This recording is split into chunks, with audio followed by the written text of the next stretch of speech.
ত্রয়োদশ জাতীয় সংসদ নির্বাচনের ঠিক আগে বাংলাদেশের রাজনৈতিক অঙ্গনে একটা বেশ বড় নির্বাচনী সমঝোতার জন্ম হয়েছে, কিন্তু যেটা শুরু হয়েছিল একটা বিরাট ঐক্যের বার্তা দিয়ে, এখন সেখান থেকেই বেরিয়ে আসছে চাপা অসন্তোষের গল্প। হ্যাঁ, আর শুধু অসন্তোষ না, আসন ভাগাভাগি নিয়ে একটা তীব্র টানাপোড়েনের চিত্র আমরা দেখতে পাচ্ছি। ঠিক। আর দেখুন, বিষয়টা কিন্তু শুধু একটা সাধারণ রাজনৈতিক জোটের অভ্যন্তরীণ কোন্দল নয়। এর ভেতরে ক্ষমতার ভারসাম্য, আদর্শ আর কঠিন বাস্তবতার এক জটিল লড়াই চলছে। তো আজকের আলোচনায় আমরা ঠিক এই বিষয়টারই গভীরে যাব। হ্যাঁ, আমাদের হাতে আমার দেশ মাল্টিমিডিয়া ডেস্কের একটি অনুসন্ধানী প্রতিবেদন আছে। আমরা মূলত এই একটি সূত্রের উপর ভিত্তি করেই বোঝার চেষ্টা করব যে জামায়াতে ইসলামীর নেতৃত্বে যে 11 দলীয় নির্বাচনী সমঝোতাটা হলো, এর সংকটটা ঠিক কতটা গভীর। তার মানে এই একটা প্রতিবেদনকেই আমরা আতশকাছের নিচে রেখে দেখব। বেশ ভালো একটা চ্যালেঞ্জ। আচ্ছা, তাহলে আমাদের আজকের আলোচনার লক্ষ্যটা আরেকবার একটু পরিষ্কার করে নেওয়া যাক। আমরা প্রথমত বোঝার চেষ্টা করব এই সমঝোতার পেছনের আসল কৌশলটা কী ছিল, তারপর শরিক দলগুলোর মধ্যে যে অসন্তোষ, তার মূল কারণগুলো কোথায়। আর আমার মনে হয় সবচেয়ে গুরুত্বপূর্ণ প্রশ্নটা হলো, দলগুলোর কেন্দ্রীয় নেতৃত্ব যা ভাবছে বা বলছে, হ্যাঁ, সেটার সাথে মাঠের কর্মীদের ভাবনার ফারাকটা কেন এত বড় হয়ে যাচ্ছে। ঠিক। আর এর সাথে তো সামাজিক মাধ্যমের একটা ব্যাপারও আছে, তাই না? অবশ্যই। এই যুগে তো রাজনীতির একটা বড় অংশই হয় সামাজিক মাধ্যমে। তাই দলগুলো নিজেদের অবস্থানকে শক্ত করতে, নিজেদের ন্যারেটিভ তৈরি করতে সামাজিক মাধ্যমে কীরকম পরস্পর বিরোধী বয়ান তৈরি করছে, সেটাও আমরা একটু বিশ্লেষণ করে দেখব। কারণ মাঠের লড়াইয়ের পাশাপাশি এই অনলাইন ন্যারেটিভের লড়াইটাও এখন খুব গুরুত্বপূর্ণ। অনেক বেশি। ঠিক আছে, তাহলে একদম শুরু থেকে শুরু করি। এই নির্বাচনী সমঝোতার জন্মটা কিভাবে হলো? প্রতিবেদন অনুযায়ী এই উদ্যোগের কেন্দ্রে তো ছিল জামায়াতে ইসলামী। হ্যাঁ, এবং তারা শুরু থেকেই বেশ বড় ছাড় দেওয়ার একটা মানসিকতা নিয়ে মাঠে নেমেছিল বলে মনে হচ্ছে। শোনা যাচ্ছিল তারা নাকি শতাধিক আসনও শরিকদের জন্য ছেড়ে দিতে প্রস্তুত। শতাধিক আসন? ঠিক তাই। আর এই প্রস্তুতিরই আনুষ্ঠানিক ঘোষণা দেন জামায়াতের আমির ডক্টর শফিকুর রহমান। তিনি যখন 10 দলীয় নির্বাচনী সমঝোতার কথা বলেন, তার কথাটা কিন্তু খুব আত্মবিশ্বাসী ছিল। কি বলেছিলেন তিনি? তিনি বলেছিলেন, এটা আমাদের একটা মজবুত নির্বাচনী সমঝোতা, এটা জোটের চেয়েও মজবুত। জোটের চেয়েও মজবুত, এই কথাটা তো বেশ তাৎপর্যপূর্ণ। খুবই। এটা দিয়ে তিনি হয়তো বোঝাতে চেয়েছিলেন যে এটি শুধু কাগজের জোট নয়, এর ভিত্তি আরও গভীরে। তিনি এটাও আশ্বাস দিয়েছিলেন যে আসন নিয়ে যা কিছু সমস্যা আছে তা আলোচনার মাধ্যমে সমাধান করা হবে। কিন্তু এই 10 দলেই তো সমঝোতাটা থেমে থাকেনি, তাই না? এর পরিধি তো আরও বেড়েছিল। হ্যাঁ, এরপর এতে যোগ দেয় কর্নেল অবু আলী আহমেদের নেতৃত্বাধীন এলডিপি, যা একটি বেশ পরিচিত রাজনৈতিক শক্তি। আচ্ছা। আর তার সাথে যোগ দেয় জাতীয় নাগরিক পার্টি বা এনসিপি। এরা হলো সেই তরুণদের দল যারা সাম্প্রতিক জুলাই বিপ্লব, ছাত্র জনতার যে বড় আন্দোলনটা হলো, তার নেতৃত্বে ছিল। তার মানে নতুন এবং পুরনো শক্তির একটা মিশ্রণ ঘটানোর চেষ্টা। একদম। একদিকে ইসলামী আন্দোলন বাংলাদেশ, খেলাফত মজলিসের মতো প্রতিষ্ঠিত ইসলামপন্থী দল, অন্যদিকে এলডিপির মতো পুরনো দল, আর এনসিপির মতো একেবারে নতুন প্রজন্মের দল। সব মিলিয়ে এক ছাতার নিচে আনার একটা চেষ্টা। কাগজে কলমে তো এটাকে বেশ শক্তিশালী একটা প্ল্যাটফর্ম বলেই মনে হচ্ছে। তাহলে সমস্যাটা শুরু হলো কোথায়? সমস্যাটা শুরু হলো ঠিক তখনই যখন তত্ত্ব থেকে সবাই প্র্যাকটিসে নামল, যখন আসন ভাগাভাগির প্রশ্নটা সামনে চলে এলো। আর এই সংকটের ভয়াবহতাটা সবচেয়ে ভালোভাবে বোঝা যায় মনোনয়নপত্র জমা দেওয়ার পরিসংখ্যানটা দেখলে। আমি সংখ্যাটা বলার আগে শ্রোতাদের একটু কল্পনা করতে বলছি। আচ্ছা। বাংলাদেশে সংসদীয় আসন 300টি। এখন আপনিই বলুন, 11টি দলের এই সমঝোতা জোটের পক্ষ থেকে মোট কটি মনোনয়নপত্র জমা পড়তে পারে? আমি ধারণা করব হয়তো কিছু আসনে দোস্তানা প্রতিদ্বন্দ্বিতা রেখেও 400 বা খুব বেশি হলে 450। 7 শতাধিক। কি বললেন? হ্যাঁ, 7 শতাধিক। 300 আসনের বিপরীতে 7 শতাধিক মনোনয়নপত্র। এটা কোনোভাবেই সমঝোতার চিত্র হতে পারে না। এটা একটা বিশৃঙ্খলার প্রতিচ্ছবি। 1 মিনিট, 7 শতাধিক? তার মানে তো গড়ে প্রতিটি আসনে দুজনেরও বেশি প্রার্থী। এটা তো জোট নয়, এ যেন নিজেদের মধ্যে একটা ছোটখাটো নির্বাচন। ঠিক তাই। সংখ্যাগুলো একটু ভেঙে বললে আমাদের বুঝতে সুবিধা হবে। অবশ্যই। জামায়াতে ইসলামী নিজে মনোনয়নপত্র জমা দিয়েছে ২৭৬টি আসনে। ২৭৬। আর তাদের প্রধান শরিক হিসেবে পরিচিত ইসলামী আন্দোলন বাংলাদেশ, তারাও প্রায় সমান ২৭২টি আসনে মনোনয়ন দিয়েছে। ও, এখানেই তো সংঘাতটা স্পষ্ট।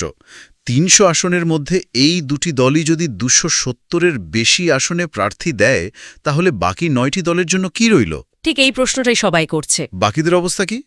খেলাফত মজলিস ৬৭টি, নতুন যোগ দেওয়া সেই তরুণদের দল এনসিপি ৪৭টি, আচ্ছা, আর এলডিপি দিয়েছে প্রায় ২৫টি আসনে। তার মানে এই সংখ্যাগুলো আসলে শুধু সংখ্যা নয়। না, একদমই না। এগুলো আসলে প্রতিটি দলের রাজনৈতিক উচ্চাকাঙ্ক্ষা আর দর কষাকষির একটা প্রকাশ্য দলিল। তারা মনোনয়নপত্র জমা দিয়ে আসলে বলছে, আমরা এই আসনগুলোতে শক্তিশালী, এগুলো আমাদের ছাড়তে হলে বিনিময়ে বড় কিছু পেতে হবে। এটা এক ধরনের রাজনৈতিক শক্তি প্রদর্শন। একদম। তাহলে আপনার মতে এই যে এতগুলো মনোনয়নপত্র জমা দেওয়া, এটা আসলে খাওস নয়, বরং একটা পরিকল্পিত কৌশল। বলা যেতে পারে এটা একটা উচ্চ ঝুঁকির দর কষাকষি। কিন্তু এই কৌশল প্রয়োগ করতে গিয়েই অসন্তোষের আগুনটা জ্বলে উঠেছে, আর সেই আগুনে সবচেয়ে বেশি ঘি ঢেলেছে ইসলামী আন্দোলন বাংলাদেশ। কিভাবে? মনোনয়নপত্র জমা দেওয়ার ঠিক পরদিনই দলটির সিনিয়র নায়েবে আমির মুফতি ফাইজুল করিম উনি গণমাধ্যমে জামায়াতের বিরুদ্ধে বেশ কড়া ভাষায় সমালোচনা করেন। তাদের মূল আপত্তির জায়গাটা কোথায়? তাদের দাবি খুব স্পষ্ট। তারা বলছে ১৪৩টি আসনে তাদের এই ক্যাটাগরির প্রার্থী আছে। ১৪৩টি? হ্যাঁ, এবং এই আসনগুলো তাদেরই প্রাপ্য। এক মিনিট, এই ক্যাটাগরি মানে কি? শ্রোতাদের বোঝার জন্য যদি একটু ব্যাখ্যা করতেন। অবশ্যই। সাধারণত রাজনৈতিক দলগুলো তাদের সাংগঠনিক শক্তি, প্রার্থীর জনপ্রিয়তা আর জয়ের সম্ভাবনা অনুযায়ী আসনগুলোকে কয়েকটি ক্যাটাগরিতে ভাগ করে। এই ক্যাটাগরি বা গ্রিন সিট মানে হল সেই আসনগুলো যেখানে দলের শক্তিশালী সংগঠন আছে, প্রার্থী পরিচিত এবং নির্বাচনে জেতার সম্ভাবনা সবচেয়ে বেশি। তার মানে এগুলো তাদের নিশ্চিত বা প্রায় নিশ্চিত আসন। ঠিক। তো ইসলামী আন্দোলনের দাবি হল তাদের এমন ১৪৩টি আসন আছে এবং সেগুলো নিয়ে তারা কোনো আপোষ করবে না। ১৪৩টি আসন, এটা তো এককভাবে সরকার গঠনের জন্য প্রয়োজনীয় সংখ্যার প্রায় কাছাকাছি। তার মানে তারা জামাতকে কোনো ছাড় দিতে রাজি নয়? একেবারেই না। বরং দলটির কেন্দ্রীয় প্রচার সম্পাদক শেখ ফজলুল করিম মারুফের বক্তব্য আরও অনেক বেশি সরাসরি। উনি কি বলেছেন? তিনি বলেছেন, আসন নিয়ে যে সমাধান হচ্ছে তাতে আমরা সন্তুষ্ট নই। আলোচনা ভালো জায়গায় গেলে একসঙ্গে, আর না হলে আমরা আলাদাভাবে নির্বাচন করব। এটা তো জোটের ভেতরে থেকে দেয়া এক ধরনের আল্টিমেটাম। একদম, একটা চূড়ান্ত সতর্ক বার্তা। এমনকি তারা এই বিষয়ে একটি প্রেস ব্রিফিংও ডেকেছিল, যা পরে খালেদা জিয়ার মৃত্যুর কারণে স্থগিত হয়। কিন্তু তাদের বার্তাটা খুব পরিষ্কার। এটা তো গেল ইসলামী আন্দোলনের কথা, কিন্তু জামায়াতের ভেতরেও তো পরিস্থিতি পুরোপুরি শান্ত নয়, তাই না? প্রতিবেদন বলছে তাদের তৃণমূলের মধ্যে এক ধরনের চাপা অসন্তোষ কাজ করছে। হ্যাঁ, এবং এটা খুবই জটিল একটা পরিস্থিতি। জামায়াতের তৃণমূলের অসন্তোষটা আবার ভিন্ন ধরনের। কি রকম? দেখুন, তাদের বহু বছরের পরিশ্রমে তৈরি করা সম্ভাবনাময় আসনগুলো যখন অন্য শরিকদের ছেড়ে দিতে হচ্ছে, তখন স্বাভাবিকভাবেই তাদের মধ্যে হতাশা তৈরি হচ্ছে।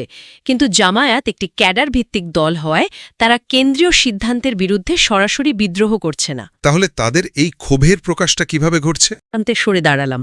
আচ্ছা, মানে একই সাথে আনুগত্য এবং কষ্টের প্রকাশ। ঠিক। এরপর আবার জোটের প্রার্থীর জন্য শুভকামনাও জানাচ্ছেন। এই দ্বিমুখী অনুভূতিটাকেই আমরা বলতে পারি শৃঙ্খলার অধীনে থাকা ক্ষোভ। এই বিষয়টা আসলেই দিলচাস্প। অর্থাৎ দলের প্রতি আনুগত্যও থাকছে, আবার নিজের কষ্ট আর ত্যাগের কথাও সাটলভাবে সবাইকে জানিয়ে দেওয়া হচ্ছে। আর এটা তো নেতৃত্বের জন্য একটা বিরাট চাপ তৈরি করে। অবশ্যই। এটাই ক্যাডার ভিত্তিক দলগুলোর ক্লাসিক উভয় সংকট। তাদের সবচেয়ে বড় শক্তি হল শৃঙ্খলা, কিন্তু সেই শৃঙ্খলায় অনেক সময় ভেতরের ফাটলগুলোকে লুকিয়ে রাখে, যা একটা সময় গিয়ে বড় ধরনের ভাঙনের কারণও হতে পারে। আমরা এখানে যা দেখছি তা শুধু কর্মীদের ক্ষোভ নয়, এটা আসলে দলটির পুরো কমান্ড স্ট্রাকচারের জন্য একটা বড় পরীক্ষা। অন্য শরিক দলগুলোর মনোভাব কি? তারাও কি জামায়াতের ওপর চাপ বাড়াচ্ছে? হ্যাঁ, তারাও নিজেদের অবস্থান পরিষ্কার করছে। যেমন বাংলাদেশ খেলাফত মজলিসের মহাসচিব মাওলানা জালালউদ্দিন আহমদ বলছেন, তিনি ঐক্য ধরে রাখতে চান, কিন্তু এর জন্য জামায়াতকে উদার ও ছাড়ের মানসিকতা দেখাতে হবে। অর্থাৎ বড় ভাই হিসেবে ছাড় দেওয়ার সব দায়িত্ব জামায়াতের। অনেকটা সেরকমই। আবার খেলাফত মজলিসের যুগ্ম মহাসচিব অধ্যাপক আব্দুল জলিল কিছুটা আশাবাদী। তিনি মনে করছেন, মনোনয়নপত্র বাছাইয়ের সময় হয়তো একটা সমাধান বেরিয়ে আসবে। কিন্তু সময় তো খুব দ্রুত ফুরিয়ে যাচ্ছে। ঠিক। এই পুরো পরিস্থিতি আরও জটিল হয়ে উঠেছে সামাজিক মাধ্যমে দলগুলোর ভিন্ন ভিন্ন বয়ান তৈরির চেষ্টার কারণে। প্রতিবেদন অনুযায়ী আমরা এখানে দুটি একেবারে বিপরীতধর্মী চিত্র দেখতে পাই। হ্যাঁ, এবং রাজনীতিক যোগাযোগের এই দিকটা খুবই আকর্ষণীয়। একদিকে জামায়াতকে ভুক্তভোগী হিসেবে দেখানোর একটা চেষ্টা চলছে। যেমন বাংলাদেশ ইসলামী ছাত্র শিবির নামের একটি ইউটিউব চ্যানেলের পোস্টে বলা হচ্ছে, ছোট দলগুলো, বিশেষ করে চরমোনাই বা ইসলামী আন্দোলন, হ্যাঁ, তারা জামায়াতের অনেক কষ্টে তৈরি করা প্রায় ৭০টি গ্রিন সিটের ওপর নজর দিয়েছে। এখানেও গ্রিন সিট শব্দটা এলো, তার মানে জামায়াতের নিশ্চিত আসনগুলোর কথা বলা হচ্ছে। একদম। এই ভাষ্য অনুযায়ী জামায়াত এখানে অন্য দলগুলোর লোভের শিকার, এক ধরনের ষড়যন্ত্রের শিকার। এই ন্যারেটিভের লক্ষ্য কি? এর লক্ষ্য হল জামায়াতের তৃণমূলের সেই হতাশ কর্মীদের ক্ষোভকে উস্কে দেওয়া, তাদের বোঝানো যে তাদের পরিশ্রমের আসনে অন্যরা অন্যায়ভাবে ভাগ বসাচ্ছে। আর ঠিক এর উল্টো চিত্রটাও তো আছে, যেখানে জামায়াতকে মহান হিসেবে তুলে ধরা হচ্ছে। ঠিক তাই। জামায়াতের মিডিয়া সেল নামের একটি ফেসবুক পেজ থেকে প্রচার করা হচ্ছে যে নিশ্চিত আসন ছেড়ে দিয়ে জামায়াত প্রমাণ করেছে ক্ষমতা নয়, আদর্শই তাদের রাজনীতির মূল চালিকা শক্তি। বাহ! এই ত্যাগকে আত্মনিবেদন এবং সংগঠনের প্রতি নিখাদ আনুগত্যের গভীর বহিঃপ্রকাশ হিসেবে বর্ণনা করা হচ্ছে। অর্থাৎ তারা বোঝাতে চাইছে, দেখুন আমাদের কর্মীরা কতটা নিবেদিত প্রাণ, কতটা ত্যাগ স্বীকার করতে পারে, এটাই তাদের আসল শক্তি। আমি এখানে অবাক হচ্ছি যে একই দল বা তার সমর্থকরা দুটো সম্পূর্ণ বিপরীতধর্মী কথা কিভাবে একই সময়ে প্রচার করতে পারে। তাদের নিজেদের কর্মীরাই কি এতে বিভ্রান্ত হন না? এটাই আধুনিক রাজনৈতিক যোগাযোগের একটা কৌশল। এই দুটি বার্তা আসলে দুটি ভিন্ন দর্শক গোষ্ঠীর জন্য। আচ্ছা, প্রথমটা অর্থাৎ ভুক্তভোগীর ন্যারেটিভটা হল দলের অভ্যন্তরীণ কর্মীদের জন্য, তাদের ক্ষোভকে শান্ত করতে এবং প্রতিপক্ষের বিরুদ্ধে ঐক্যবদ্ধ করতে এটা কাজে দেয়। আর দ্বিতীয়টা? আর দ্বিতীয়টা অর্থাৎ ত্যাগের মহিমার ন্যারেটিভটা হল জাতীয় পর্যায়ে দর্শক এবং অন্য রাজনৈতিক দলগুলোর জন্য। এর মাধ্যমে তারা নিজেদের একটি উদার, আদর্শবান এবং নির্ভরযোগ্য রাজনৈতিক শক্তি হিসেবে প্রতিষ্ঠা করতে চায়। এটা দীর্ঘমেয়াদে চালাকি নাকি আত্মঘাতী, সেটা সময়ই বলে দেবে। ঠিক, কিন্তু আপাতত তারা দুই নৌকায় পা দিয়েই চলার চেষ্টা করছে। তাহলে একদিকে ভুক্তভোগীর কার্ড, অন্যদিকে ত্যাগের মহিমা। কিন্তু এই সব কিছুর মধ্যে আনুষ্ঠানিক বক্তব্যটা কি? জামায়াতের নেতৃত্ব কি এই সংকট প্রকাশ্যে স্বীকার করছে? আনুষ্ঠানিকভাবে তারা বরফ শীতল শান্ত। জামায়াতে ইসলামীর সহকারী সেক্রেটারি জেনারেল এহসানুল মাহবুব জুবায়েরের বক্তব্য অনুযায়ী ব্যক্তিগতভাবে বা সামাজিক মাধ্যমে কে কী মন্তব্য করল সেটা গুরুত্বপূর্ণ নয়। তাহলে কি গুরুত্বপূর্ণ? তার মতে তারা আলোচনায় বসলেই সব সমস্যার সমাধান হয়ে যাবে। এটা একটা খুবই নিয়ন্ত্রিত এবং আশাবাদী বক্তব্য। কিন্তু এই আশাবাদী বক্তব্যের সাথে মাঠের বাস্তবতার তো কোনো মিল নেই। একদমই নেই। একদিকে ৭ শতাধিক মনোনয়নপত্র, ইসলামী আন্দোলনের মতো বড় শরিকের জোট ছেড়ে যাওয়ার হুমকি, তৃণমূলের চাপা ক্ষোভ, আর অন্যদিকে নেতৃত্ব বলছে আলোচনায় সব ঠিক হয়ে যাবে। হ্যাঁ, দূরত্বটা আকাশ পাতাল। আপনার কি মনে হয় এটা শুধু গণমাধ্যমকে দেখানোর জন্য বলা, নাকি তারা সত্যিই সমাধানে পৌঁছানোর ব্যাপারে এতটা আত্মবিশ্বাসী? আমার মনে হয় এটা দুটোই।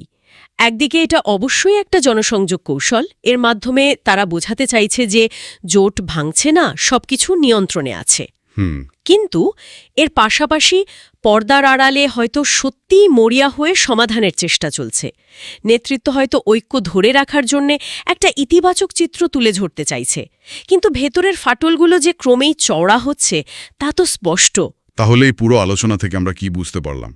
সারসংক্ষেপ করলে দাঁড়ায়, একটি শক্তিশালী নির্বাচনী জোট গঠনের যে বড় উচ্চাকাঙ্ক্ষা ছিল, তা আসন ভাগাভাগির কঠিন বাস্তবতার পাথরে ধাক্কা খেয়ে প্রায় থমকে গেছে। এবং আমরা দেখলাম কেন্দ্রীয় নেতৃত্বের কৌশলগত সিদ্ধান্তের সাথে তৃণমূল কর্মীদের আবেগ আর বহু বছরের পরিশ্রমের একটা বড় সংঘাত তৈরি হয়েছে। ঠিক, আর এই সংঘাত জোটের ভবিষ্যৎকেই অনিশ্চিত করে তুলেছে।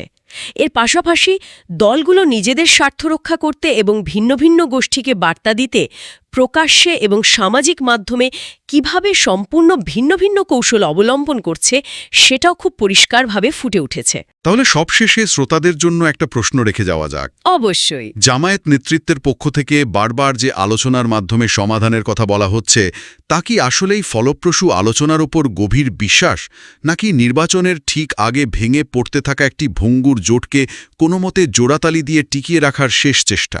এবং এই অভ্যন্তরীণ টানাপোড়েন আসলে একটি জোটের ভেতরে ক্ষমতা ও বিশ্বাসের ভারসাম্য নিয়ে আরও বড় একটি প্রশ্ন তোলে, যেখানে একটি সম্মিলিত লক্ষ্যের জন্য প্রতিটি দলকে তাদের নিজস্ব রাজনৈতিক উচ্চাকাঙ্ক্ষা কিছুটা হলেও বিসর্জন দিতে হয়।